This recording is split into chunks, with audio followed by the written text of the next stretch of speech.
good evening Harakers. Welcome back. Bertemu lagi dengan Rani Sutari di Pillow Talks. Dan pastinya di episode kali ini aku ngamar sama seorang perempuan cantik yang nanti aku akan kenalin nanti dulu. Karena aku juga pengen bilang makasih sama Hotel Monopoly yang sudah menyediakan Monopoly Suite-nya yang kamarnya juga super luas, super comfy. Dan juga ada restoran The Bloom yang punya buffet iftar menu-nya yang juga enak banget ya pastinya. Dan hari ini, seorang psikolog cantik yang hadir di kamar bersama aku berbobok-bobok dan sambil ngobrol-ngobrol cantik. Ada Samantha Elsner. Hai. By the way, Samantha ini kan kemarin baru saja mengeluarkan buku yang menurut aku ini penting sih. Ini bukunya tentang self-discovery, judulnya adalah A Gift for Yourself. Jadi kenapa nih kamu sampai bikin buku self-discovery? Berarti kan ini penting banget. Ini penting banget sebenarnya. Kenapa? Karena kalau kita nggak bisa mengenal diri kita dengan baik, kita jadi cenderung self-sabotage. Dan self-sabotage itu kan berbahaya banget. Nah ini nih si self-sabotage ini sebenarnya adalah hal yang kayaknya kita subconsciously sering lakukan sehari-hari. Ngambil keputusan yang akhirnya salah, terus akhirnya repeating old patterns. Benar nggak sih Sam? Benar, repeating old pattern-nya benar. Dan kita perlu pahami dulu self-sabotage itu adalah perilaku atau tindakan yang kita lakukan tapi tidak kita sadari ternyata itu berefek negatif ke diri kita. Jadi kayak merusak diri kita sendiri gitu. Berarti kita dari kemarin kalau Harakers sudah lihat dari episode-episode yang kemarin gitu ya, bahwa kita kadang-kadang suka toxic, punya hubungan yang toxic dengan orang lain ya, relationship dengan orang lain. Tapi sebenarnya kita juga bisa dan mungkin banget bersikap toxic terhadap diri kita sendiri, gitu ya. Sebelum toksik ke orang lainnya sebenarnya toksik ke diri kita dulu kan. Hati-hati Harakers ya. Jadi sebenarnya si self discovery ini banyak banget hubungannya sama self sabotage, karena gue yakin secara tidak langsung atau secara tidak kita sadari itu sering banget kejadian gitu loh sehari-hari Harakers. Kayak sesimpel ngambil keputusan tentang kerjaan atau maybe lagi baru mau kenalan sama orang, lagi dating gitu ya. Itu ada hubungannya banget nggak sih Sam?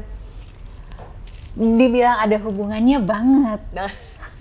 Namanya juga kita melakukan perilaku yang kita nggak sadari, tapi kita ulang-ulang dan itu merusak diri kita. Contoh lah nunda-nunda kerjaan. Kalau situasinya masalah kerja ya. Kalau situasinya masalah tanda tangan kontrak gitu. Kayaknya kita pengen gonta-ganti kerjaan, gonta-ganti kantor untuk menghindari, mohon maaf nih ya, atasan atau rekan kerja yang nyebelin gitu kan. Tapi ternyata ketemu lagi yang polanya sama lagi. Jadi sebenarnya pindah kerja itu tidak menyelesaikan masalahnya. Bukan solusinya gitu. Terus karena dia punya isu tentang figur otoritas gitu. Jadi akan ketemu lagi dengan isu serupa. Kemudian hal yang berkaitan sama pemilihan pasangan. Sering banget kan? Ini kayaknya kisah hidup aku nih Harakers. Ya udah pilih, salah terus. Terus patternnya sama lagi. Nah, gimana gitu. Jadi misalkan kita tuh tahu bahwa kita tuh sebenarnya nggak boleh ketemu orang dengan karakteristik yang kita hindari. Tapi kok iya sih tiap kali ada yang deketin, bersambut terus gitu. Kenapa ya gitu? Nah itu apa yang membuat seperti itu terjadi gitu? Karena pastilah ya kita nggak mungkin memilih sesuatu yang kayak terus-terusan buruk atau jelek gitu sebenarnya. Pengen dong setelah kita belajar dari satu hal, pengen kayak oke, kemarin pelajarannya ini berarti gue besok akan memilih yang lebih baik lagi gitu. Tapi kok kejadiannya masih terus berulang? Nih entah itu di kerjaan, pertemanan, percintaan, ini kayaknya lebih banyak terjadi gitu ya. Jadi sebenarnya ada yang namanya bias kognitif kita. Terus bisa juga kita keseringan nih negative self talk. Oh my god. Ya kan? God, aku nggak bisa, aku nggak mampu, aku nggak bisa, aku nggak mampu. Terus kita merendahkan diri kita, mengecil-ngecilkan diri kita. Akhirnya kita ngerasa worthless kan sama diri kita. Betul. Jadi kayaknya nggak mungkin deh, aku tuh kayaknya bukan orang yang layak untuk mendapatkan pasangan hidup yang sempurna. Kayaknya aku bukan orang yang layak untuk bisa dapat karir yang baik, cemerlang gitu, dapat pendapatan yang besar. Kayaknya aku bukan orang yang layak deh untuk itu gitu.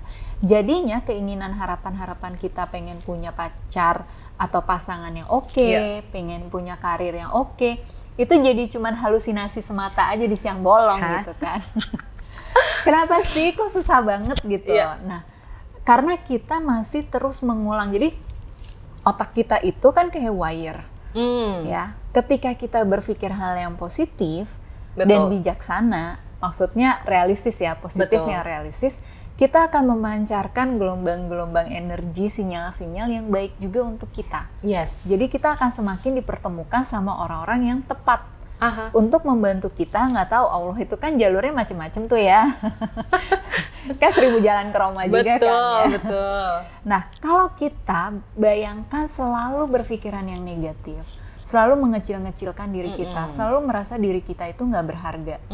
Efeknya, orang lain juga akan melihat kita nggak worth it. Iya, nggak worth it ya. Kayak ngapain gue coba ini cewek, dia aja negatif banget sama dirinya gitu ya. Akhirnya ketemunya sama orang-orang yang, mohon maaf ya, ya level energinya tuh masih sama juga sama dia. Tuh kan, low energy intinya ya, rockers ya. Ternyata ini ada hubungannya banget ternyata. Oke, baik. Nah, kita kalau lagi ngomongin self-sabotage, sebenarnya kan tuh ada beberapa jenis atau beberapa macam ya. Karena kalau di setiap kondisi itu ternyata beda-beda tuh rockers. Ya, tadi contoh kecilnya gitu kan, mau di pekerjaan. Karena ini kan ngambil keputusan sehari-hari gitu ya, Sam. Karena yang namanya hidup tuh pilihan gitu. Tiap hari kita milih mau berangkat kerja pakai baju apa, mau menyelesaikan masalah solusi di kantor kayak gimana, nyelesain masalah sama pasangan gimana. Sebenarnya jenis-jenisnya self-sabotaging tuh apa, dan yang paling bisa dibilang negatif atau paling toksik yang malah akan berbalik ke diri kita tuh yang mana nih? Oke, tiap orang itu punya pengalamannya masing-masing dan polanya sendiri-sendiri. Betul. Tapi biasanya kita bisa mengamati pola-pola itu yang jadi prioritas dalam hidup kita tuh apa. Ada orang yang prioritasnya adalah karir dan pekerjaan. Ada orang yang prioritasnya adalah relationship-nya. Nah, biasanya area itu tuh yang jadi prioritas kita justru yang paling banyak kita self-sabotage. Oh gitu ya?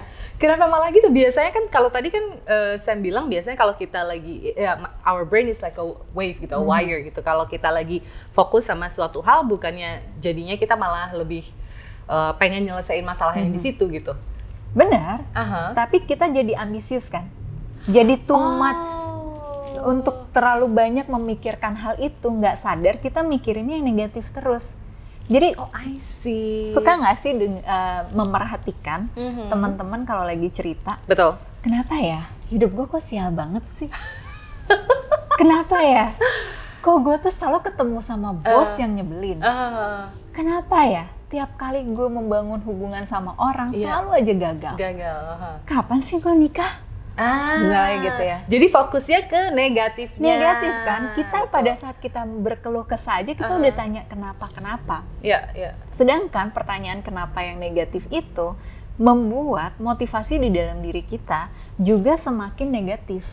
Semakin nggak punya energi yang positif untuk bisa terlepas dari kondisi self-sabotage ini. Oke, nah terus Oke. Terus ini gimana cara ngatasinnya? Karena kan itu udah menjadi pattern ya, bisa dibilang kebiasaan gitu. Karena udah mikir, gue kayaknya nggak bisa deh. Aduh, kenapa sih begini? Kenapa sih begitu gitu ya? Itu udah jadi pertanyaan yang bisa dibilang manusiawi sebenarnya.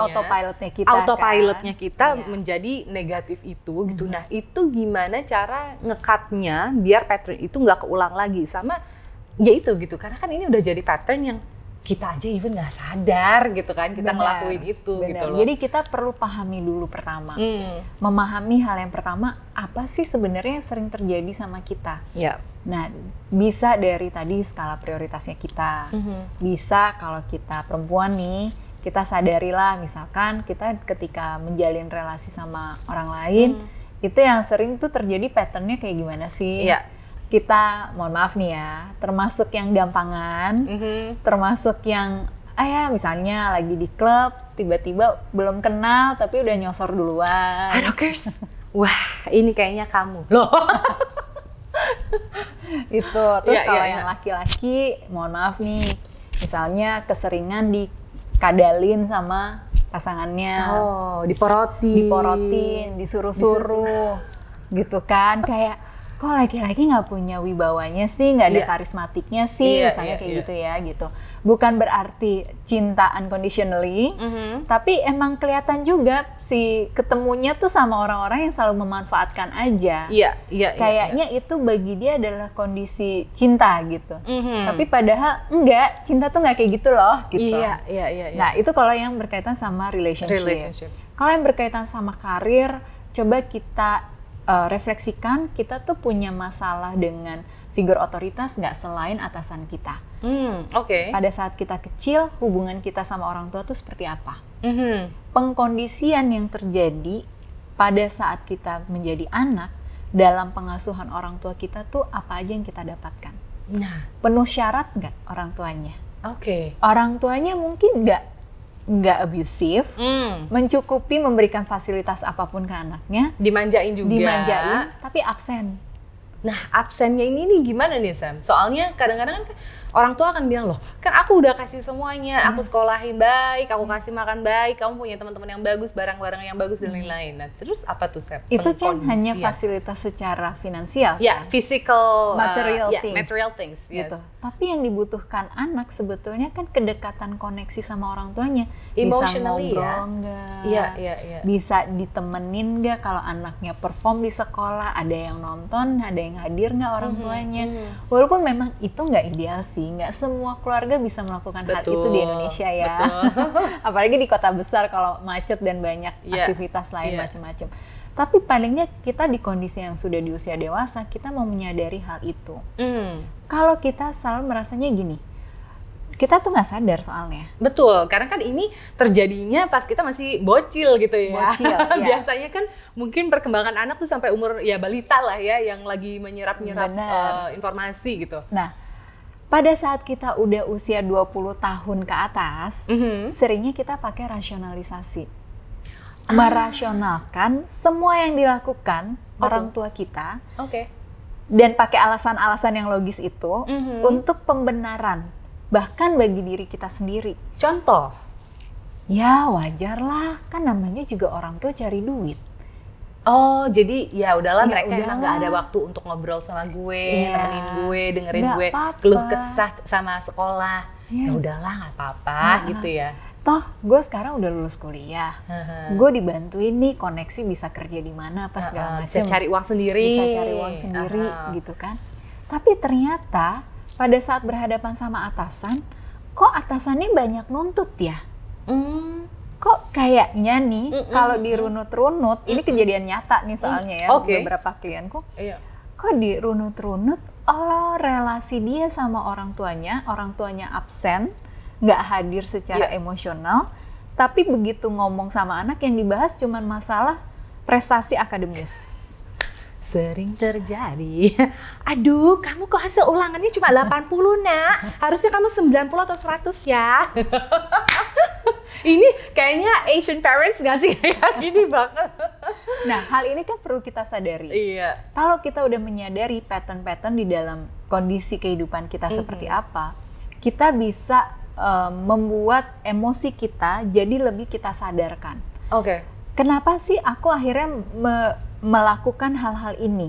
Kenapa aku ketemu sama bos atau atasan atau pasangan yang kayak gini? Iya. Perasaannya itu apa? Aha. Nah, ketika kita udah tahu perasaannya itu apa, yang mendorong kita melakukan itu, apakah kita melakukan pelarian, kita frustrasi, kita kecewa, kita marah, sehingga kita pakai quick cut aja gitu. Oke, jadi quick cut nih Sam. Berarti maksudnya katakan kita ambil contoh si anak tadi gitu ya, yang akhirnya sudah menjadi dewasa, bekerja, tapi bete gitu sama Bete bosnya. sama atasannya, atau sama pekerjaannya, sama job desk-nya. Akhirnya dia ngerasa gini, udah gue pindah kerja aja gitu. Dan dia ngelamar ke tempat lain, ternyata diterima dan dapat tawaran yang lebih gede. Iya. Jadi semakin tidak menyadari kan, semakin terpola dan terkondisikan bahwa cara untuk keluar dari suatu masalah yang dia hadapi adalah dengan pergi, pindah tempat kerja. Kalau kalau pacaran, putus. Ya, Ganti pasangan lagi.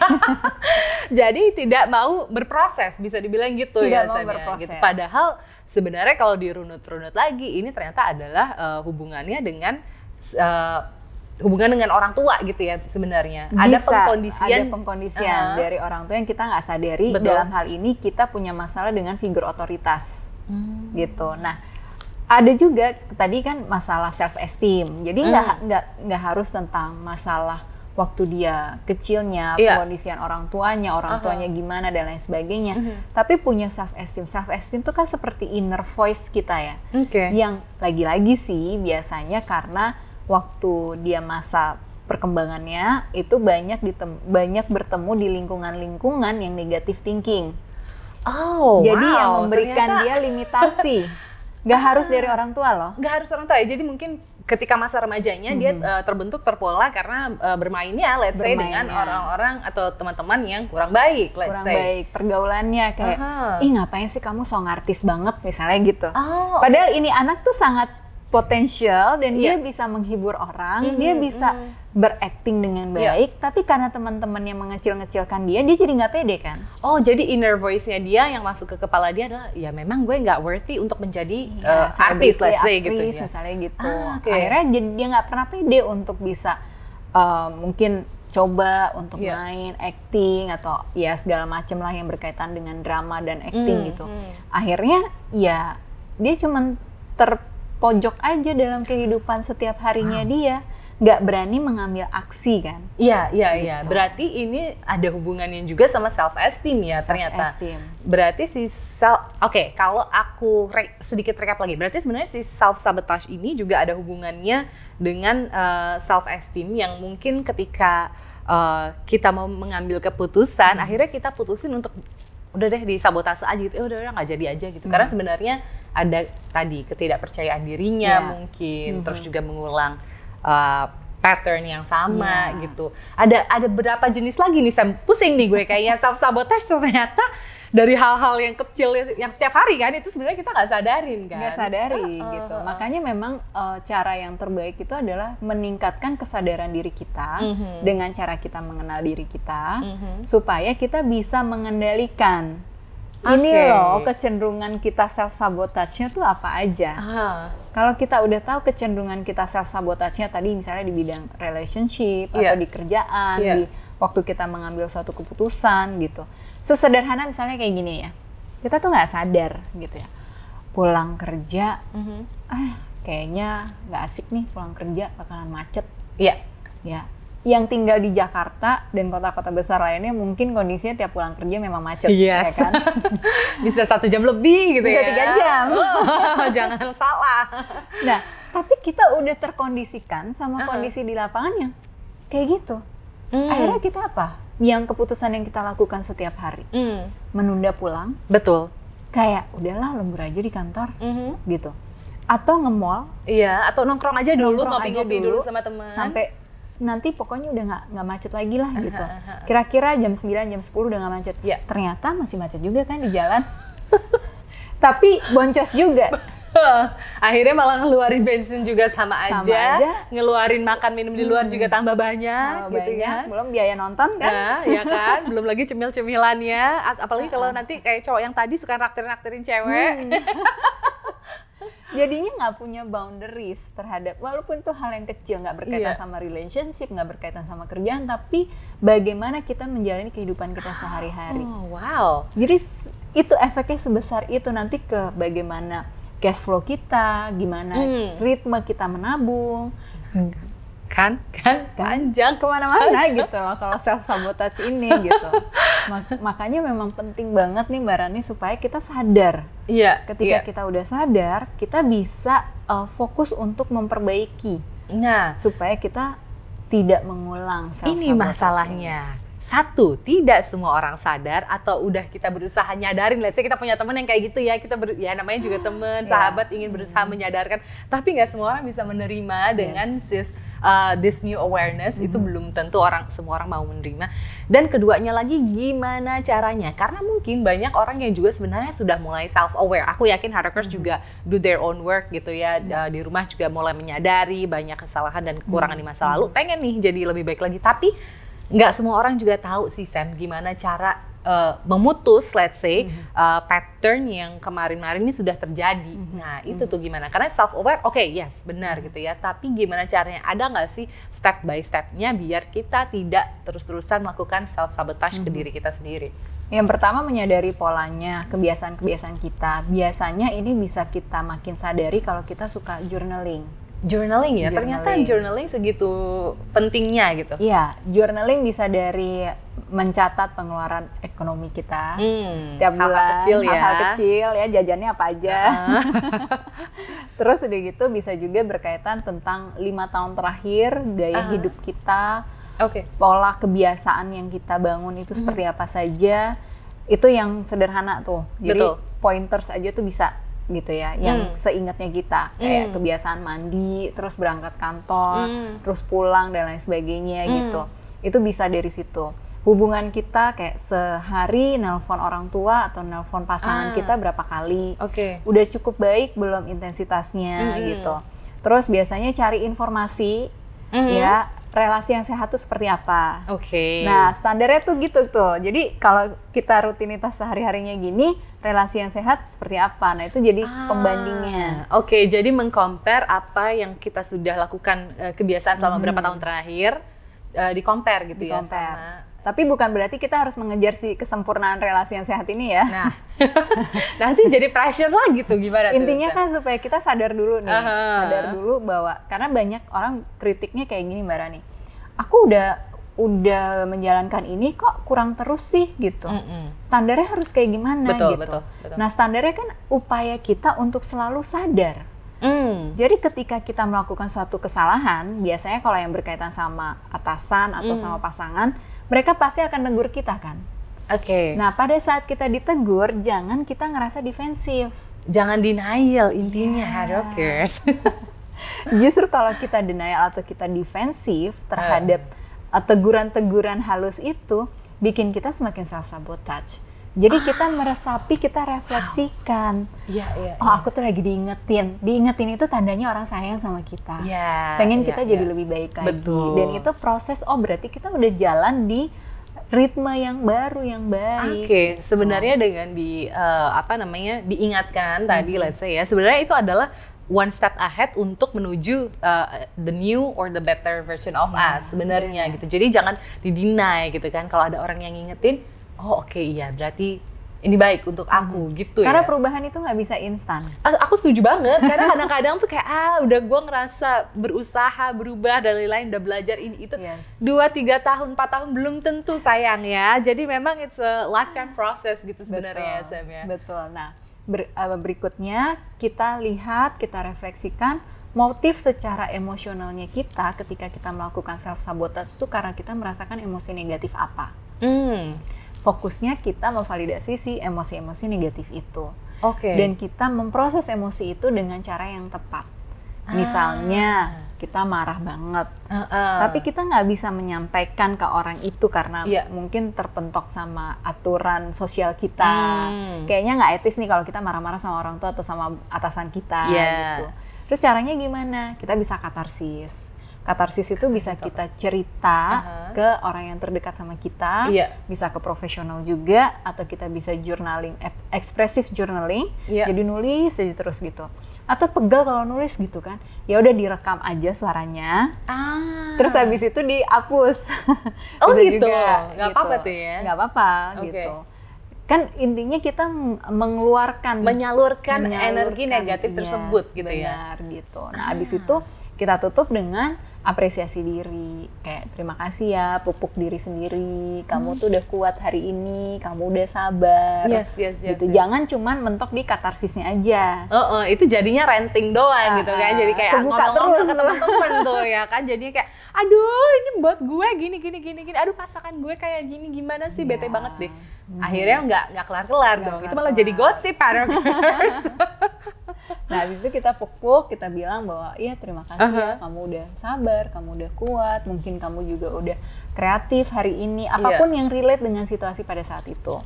Setelah itu kita fokus perbaiki kemampuan cara berpikir kita. Jadi inner critic yang sering muncul, yang mengecil-ngecilkan diri kita, ya, yang kita ngerasa self esteem kita itu rendah, itu kita perbaiki semuanya.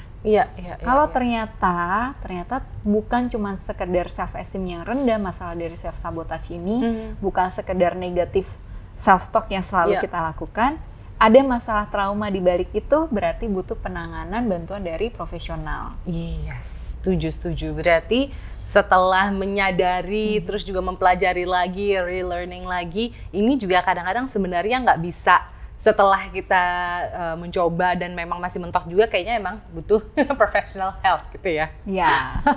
Pokoknya kalau kayak self esteem kita bisa lakukan sendiri, karena self esteem itu kan apapun yang kita lakukan secara repetisi berulang-ulang, hal yang baik, positif, dan realistis, itu kita akan lebih cepat menerima daripada kita cuma positif afirmasi aja. Misalnya kayak contohnya gimana tuh? I'm okay gitu, I'm good at it, misalnya gitu ya. Gue keren kok, gue bisa kerja dengan motivasi yang utuh gitu. Tapi pada saat prakteknya, kok gue ngerasa dibohongin ya sama si positive affirmation ini. Karena banyak orang ngerasa gitu. Kok aku nggak bisa tuh bilang aku menjalani hari yang baik gitu, orang lagi bad day banget gitu kan. I see. Iya, jadi yang perlu kita lakukan bukan di positive affirmation-nya mentok di situ, tapi bagaimana kita membangun relasi intrapersonal, jadi sama diri kita yang lebih baik lagi. Jadi artikulatifnya itu jangan cuma sepotong kalimat, ya hari gue baik hari ini gitu. Tapi kita realitanya aja kita bahas gitu. Jadi kita bisa melihat gini, hari ini gue punya masalah sama atasan gue. Hari ini atasan gue tuh agak sedikit menyebalkan. Tapi gue bangga loh sama diri gue. Karena hari ini gue belajar hal baru dari atasan yang nyebelin itu. Hari ini ternyata dari buku yang udah pernah gue baca dan gue praktekkan, solusinya gimana? Gue bisa mempraktekkan itu langsung. I see. Jadi nggak cuma kayak afirmasi aja, tapi memang benar-benar ada aplikasinya gitu, maksud Sam ya gitu. Itu salah satunya aplikasinya. Atau kalau misalkan di pagi hari kita mau lebih positif lagi, itu kita afirmasi positifnya juga lebih lengkap. Jadi aku percaya sama diriku bahwa aku bisa menguasai, bisa meregulasi emosiku apapun perasaan-perasaan yang aku rasakan hari ini. Ternyata itu penting, Harokers ya. Jadi jangan sampai lu nyampe kantor, walaupun di rumah udah afirmasi nih 10 menit lo afirmasi di rumah. Begitu nyampe kantor, das gitu kan, ketemu sama bos, mana kerjaan kamu bla bla bla, diomelin, bete lagi, marah-marah lagi. Nah itu sering terjadi tuh. Itu sering terjadi. Ini sebenarnya adalah bentuk self sabotage ternyata si marah-marah ini. Padahal sebenarnya bisa diatasi dengan yang tadi saya bilang gitu ya, balikin lagi gitu ke apakah kita bisa self regulate gitu kan, di afirmasinya jangan cuma ngomong doang. Jangan cuma ngomong doang, karena kan kalau kita sering marah-marah juga di situasi kerja atau sama pasangan kita, kan energinya juga jadi nggak enak ya. Yang tadinya orang senang kerja sama kita, jadinya nggak suka gitu kan. Biasanya sih kalau yang sering marah-marah itu udah terlalu stres berat gitu. Terus ya kebiasaan kayaknya dunia ini, ruangan ini tuh cuma milik dia sendiri gitu. Jadi kurang menyadari social awareness-nya bahwa ada orang lain di situ juga yang bisa aja terganggu dengan sikap marah-marahnya dia.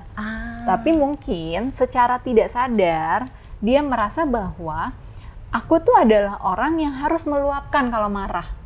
Kalau nggak diluapkan, rasanya kayak ada gunung mau meletus setiap saat gitu. Nah, itu gimana tuh? Itu soalnya banyak kayaknya orang yang kayak gini nih gitu, kayak ya udah dong, gue kan emang kayak gini. Kalau gue memang lagi emosi atau apa, gue harus keluarin. Nah, gimana tuh Sam? Nah, makanya perlu belajar regulasi emosi secara tepat kan? Betul. Di beberapa kasus, balik lagi ya, kalau orang yang sering marah-marah itu bukan cuma masalah anger management aja ternyata, tapi ada yang lebih dalam lagi. Misalkan dari kecil dia merasakan tough love dari orang tuanya, susah banget untuk dapat perhatian.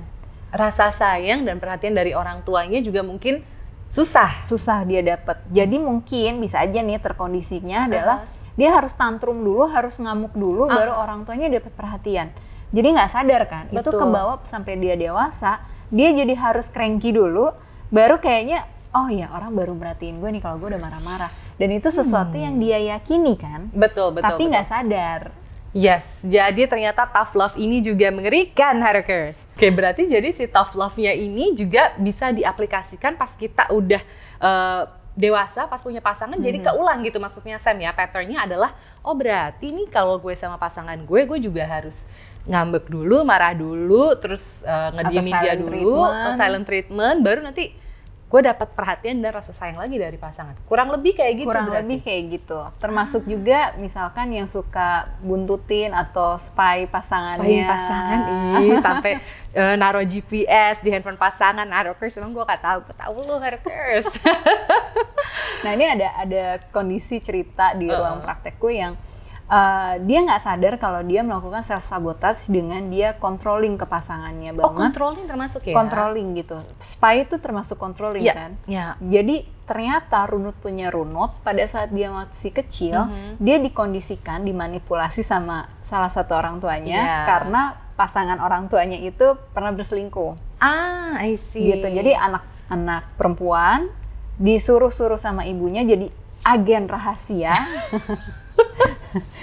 Untuk buntutin bapaknya kemana, cari informasi segala macem gitu. Kan. Paham sih. Nah akhirnya dia punya konsep bahwa relationship itu seperti itu. Yang normal memang nggak apa-apa kok, kita controlling aja pasangan kita. Yes, padahal itu nggak boleh kan? Nggak boleh padahal ya.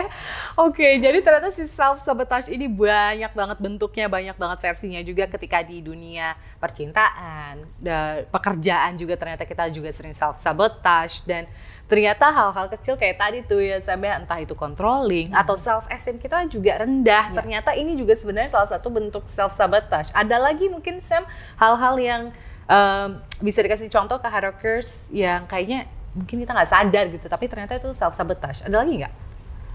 Kayaknya kalau ada lagi bisa sampai 10 jam kita di sini. Banyak banget soalnya ini kejadian yang emang kita ambil keputusannya kan sehari-hari gitu ya. Jadi ada bentuk-bentuk self-sabotage yang memang harus kita sadarin dan kita harus compare dan inget lagi kali ya Sam gitu. Kayak zaman dulu atau mungkin kemarin-kemarin dari pelajarannya itu gimana gitu ya Sam ya. Intinya sih gini, tadi contoh-contohnya udah variasi banget kita bahas. Tapi kalau mau diperbanyak lagi yang perintilan kecil-kecil yang sehari-hari, nah itu berarti harus ada sesi pilotok sendiri gitu ya, untuk merefleksikan ke diri sendiri, gitu. Karena banyak banget kalau kita bahas benar-benar tuh bisa listnya panjang lah contoh-contohnya, karena benar-benar relate sama kehidupan setiap individu, nggak bisa semuanya dipukul rata. Yes, setuju. Wow, gokil ternyata self-sabotage aja dengan satu topik yang kayaknya simple tapi menarik ya. Pak aja sekali omongan gue sama Sam. Thank you banget Sam udah mau diajak ngobrol. Kita ketemu lagi di episode minggu depan. Nah episode minggu depan juga gak kalah serunya nih. Kita juga pastinya masih akan ngamar di Hotel Monopoly di daerah Kemang, Jakarta Selatan, yang menurut aku sih ini hotelnya kamarnya nyaman banget, pakai ada 2 lantai lagi ya. Soalnya ini kita kamarnya suite loh. Thank you so much buat Hotel Monopoly. Thank you so much juga buat Sam. Jangan lupa juga by the way nih ada bukunya A Gift for Yourself. Ini self discovery activity book yang juga ditulis oleh Samantha. Kalau gitu Harakers, kita ketemu lagi di Pillow Talks minggu depan. Bye bye, have a good night Harakers.